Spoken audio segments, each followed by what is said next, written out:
नमस्कार दोस्तों, मैं संतोष कुमार आज बात करने वाला हूं कि क्या प्रकृति को हथियार के तौर पर यूज किया जा सकता है। क्या प्रकृति यानी पर्यावरण घातक हथियार में बदल सकता है। इस पर आज विस्तार से बात करेंगे, तो आप बने रहिए वीडियो के साथ। और जिस टेक्नोलॉजी के बारे में आज हम बात करने वाले हैं, जिसकी सहायता से पर्यावरण को हथियार में बदला जा सकता है, उस टेक्नोलॉजी का नाम है हार्प। HAARP, harp. इसके बारे में हम पूरा विस्तार से समझेंगे कि हार्प अमेरिका का अलास्का, इसके अलावा रशिया और यूरोप में भी लगा दिया गया है।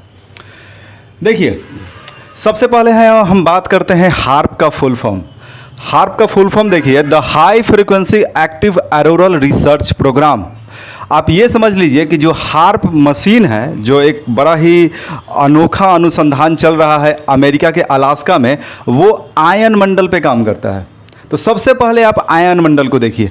आयन मंडल धरती के ऊपर 60 किलोमीटर से 1000 किलोमीटर तक ऊपर उपस्थित एक रक्षा कवच है धरती का।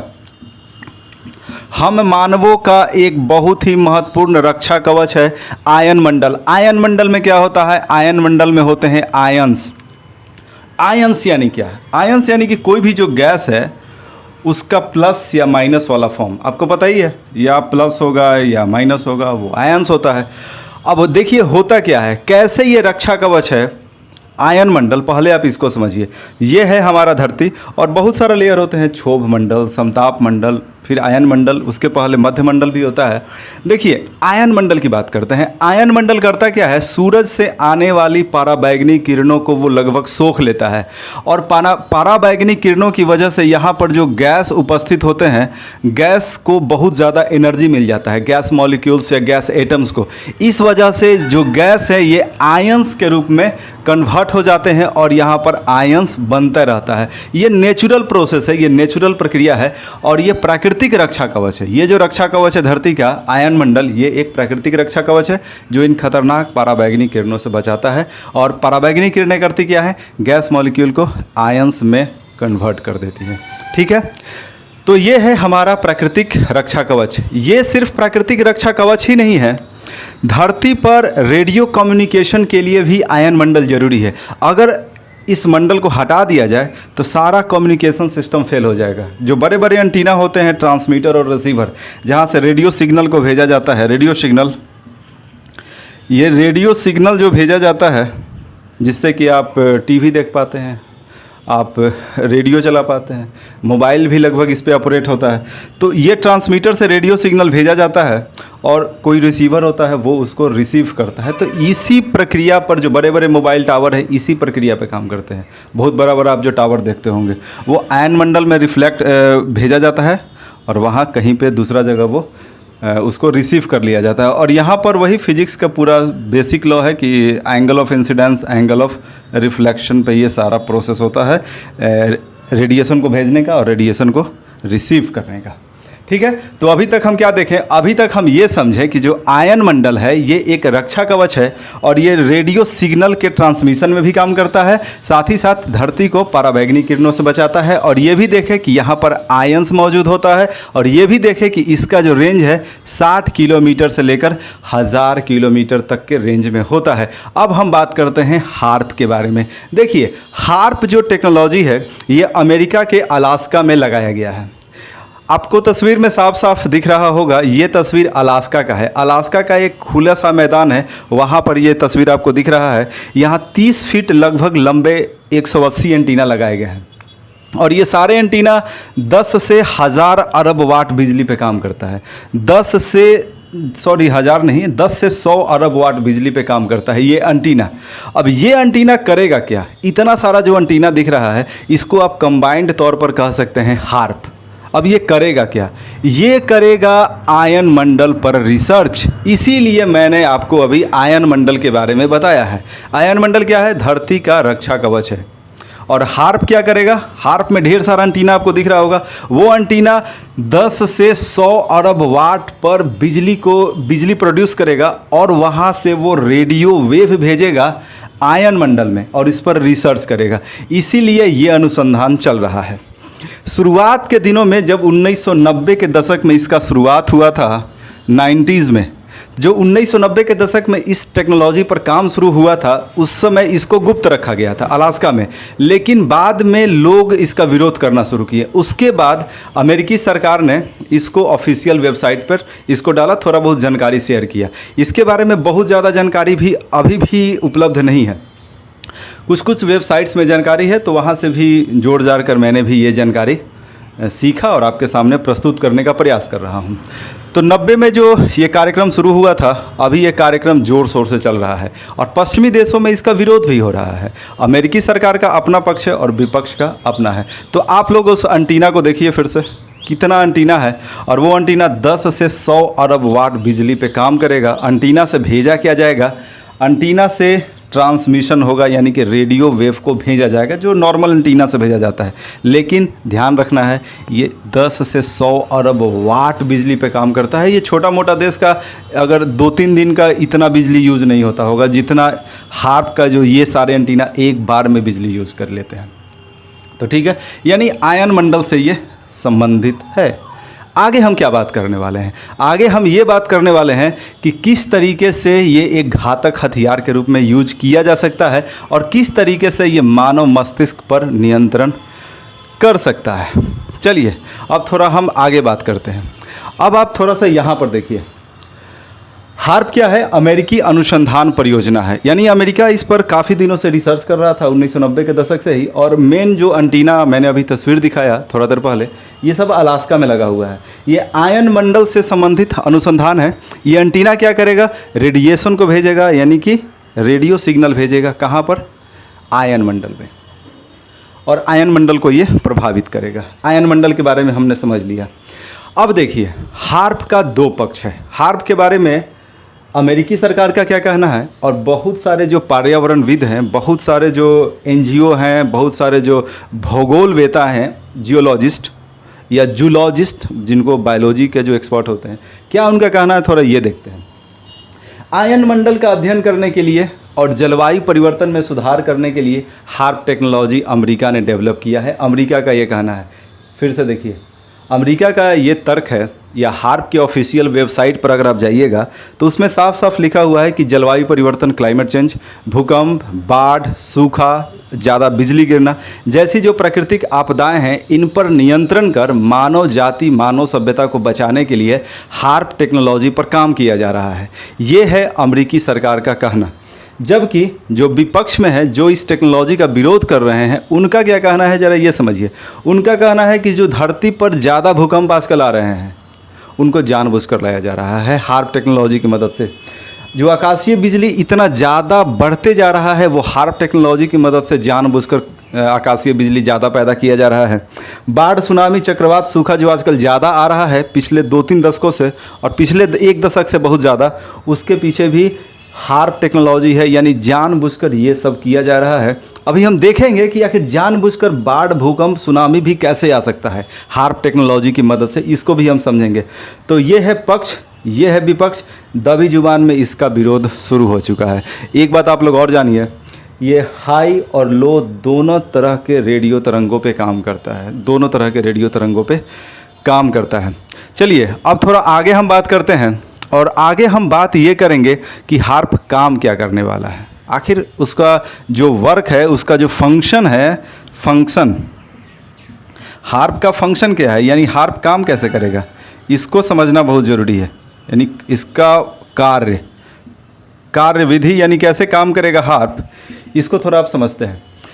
देखिए, आयन मंडल के बारे में हमने समझा, हम लोग समझ गए हैं। आयन मंडल आयंस से मिलकर बना हुआ है, और ये सूरज का जो पराबैंगनी किरण आ रही हैं, वो यहाँ पर उपस्थित गैसों को आयन में कन्वर्ट कर देता है।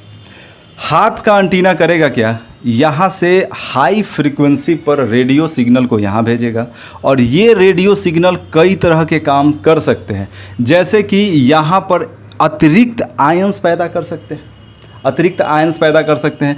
इन आयंस पर तरह तरह का छेड़छाड़ संभव है हार्प एंटीना के माध्यम से। अब देखिए एक बात आप लोग समझ लीजिए, कोई भी टेक्नोलॉजी होता है तो उसका सही यूज़ या गलत यूज़ करना वो यूज़ करने वाले के ऊपर ही होता है। जैसे कि परमाणु से जुड़ा हुआ जो टेक्नोलॉजी है, आप उसी परमाणु टेक्नोलॉजी का थोड़ा सा चेंजिंग करके उससे परमाणु बम बनता है और थोड़ा सा चेंजिंग करके उससे विद्युत भी बनता है, जो नाभिकीय जो संयंत्र होते हैं।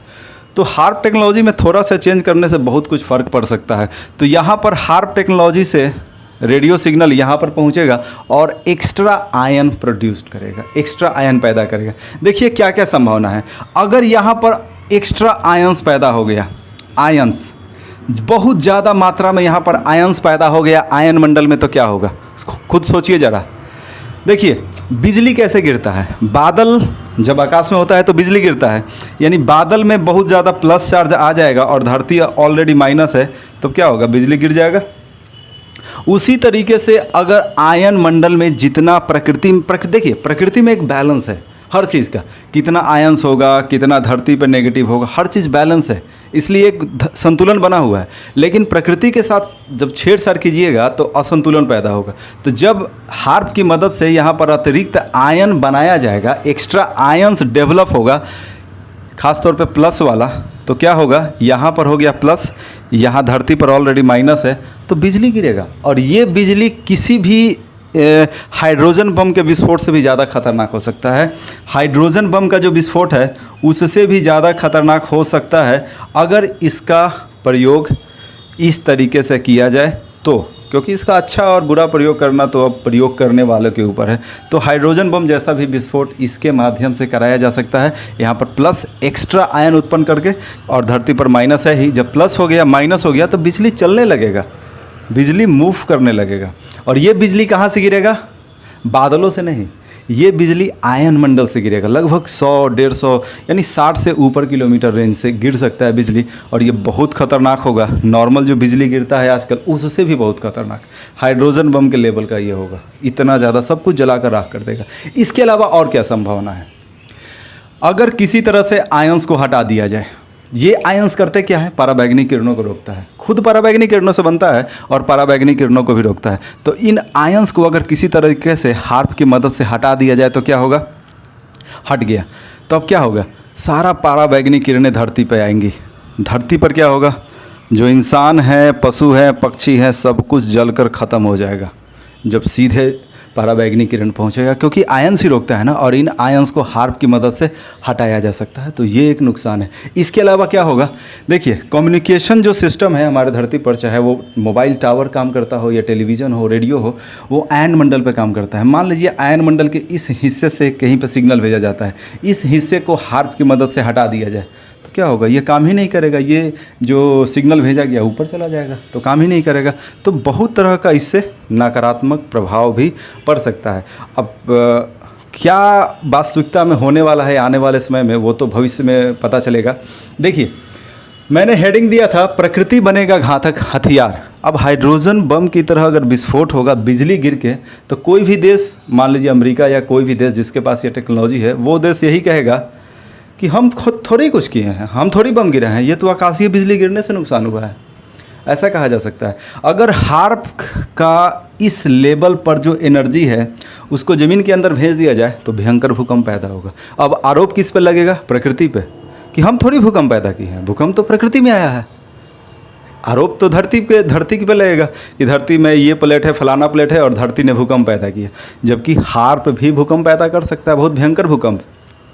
समुद्र के अंदर भूकंप पैदा कर सकता है, सुनामी भी पैदा कर सकता है, ये कोई बड़ा बात नहीं है। सुनामी पैदा करना कौन सी बड़ी बात है। समुद्र के अंदर ये हार्प से अपना जो एनर्जी को सेंड कर देगा तो समुद्र के अंदर भूकंप आ जाएगा, जिसको सुनामी कहते हैं। चक्रवात आ सकता है, बाढ़, सूखा, कुछ भी संभव है इसके माध्यम से। और कई देश आरोप लगा रहे हैं कि मेरे यहाँ बाढ़, सूखा को हार्प के माध्यम से बढ़ावा दिया जा रहा है। तो ये है इसका पक्ष, हमने देखा इसका पक्ष, इसका विपक्ष। अब एक लास्ट टॉपिक क्या है, वो है माइंड कंट्रोल। क्या हार्प की मदद से मानव मस्तिष्क को भी नियंत्रित किया जा सकता है। आज का दौर देखिए, आज का दौर क्या है, आर्टिफिशियल इंटेलिजेंस, यानी कि कृत्रिम बुद्धिमत्ता। आप लोगों ने नाम सुना होगा भाई, कृत्रिम बुद्धिमत्ता। ये क्या है, कृत्रिम बुद्धिमत्ता यानी रोबोटिक्स आपको पता ही है। आजकल मानव मस्तिष्क को कंट्रोल करने के लिए बहुत ज़्यादा रिसर्च चल रहा है पूरी दुनिया भर में। हार्प के ऊपर ये भी एक आरोप है, मैं ये नहीं बोल रहा हूँ कि ये सही है, हार्प के ऊपर ये आरोप है कि ये मानव मस्तिष्क को भी नियंत्रित करेगा, मानव मस्तिष्क को कंट्रोल करेगा। देखिए ह्यूमन का जो ब्रेन है ना, ये लो फ्रीक्वेंसी पे काम करता है। कितना पे काम करता है? बहुत ही कम लेवल के फ्रीक्वेंसी पे ये काम करता है।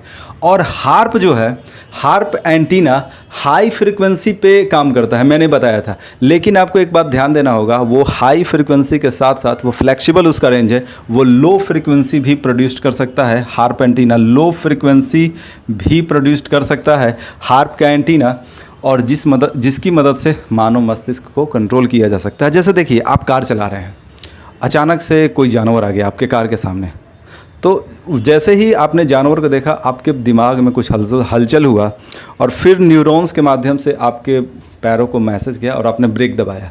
तो ये सारा जो काम हो रहा है ना, ये लो फ्रीक्वेंसी पर होता है। तो आप इतना मोटे तौर पे आप समझ लीजिए कि ये लो फ्रीक्वेंसी पे काम करता है।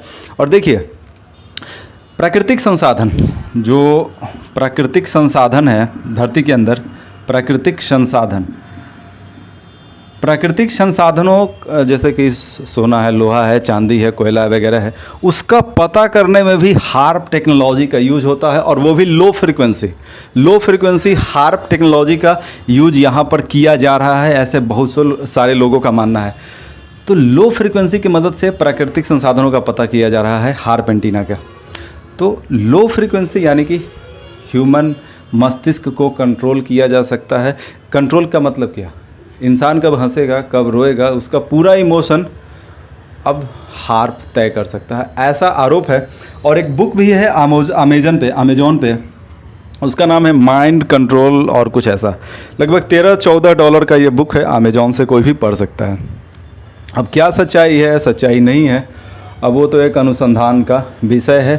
मैंने बस अपना प्रयास किया कि सरकारी पक्ष क्या है और जो दूसरे विपक्ष में जो लोग बोलने वाले हैं हार्प टेक्नोलॉजी के बारे में, उसको मैंने बताया। हमने क्या देखा कि अगर इसका गलत यूज़ किया जाए तो नेचर तबाही ला सकता है, क्योंकि नेचर के साथ छेड़छाड़ करना जैसा है। और हार्प का ऑफिशियल वेबसाइट में भी स्पष्ट लिखा गया है कि अमेरिकी सरकार ने ये परमिशन दिया है कि आयन मंडल के कुछ भाग पर जो आयंस है उनको हटाया जाएगा। ये हार्प के ऑफिशियल वेबसाइट पर भी ये बात है, यानी कि कुछ हद तक छेड़छाड़ किया जाएगा, खुद हार्प के वेबसाइट पर भी दर्ज है। इसके अलावा हमने ये भी देखा कि मानव मस्तिष्क को भी हार्प की मदद से कंट्रोल नियंत्रित किया जा सकता है। तो ये मेरा एक प्रयास था कि मैं इस लेटेस्ट टेक्नोलॉजी के बारे में आपको बता सकूं। और अगर दोस्तों मेरा ये प्रयास आपको अच्छा लगता है तो आप मेरे चैनल को लाइक, शेयर और सब्सक्राइब कर सकते हैं। धन्यवाद।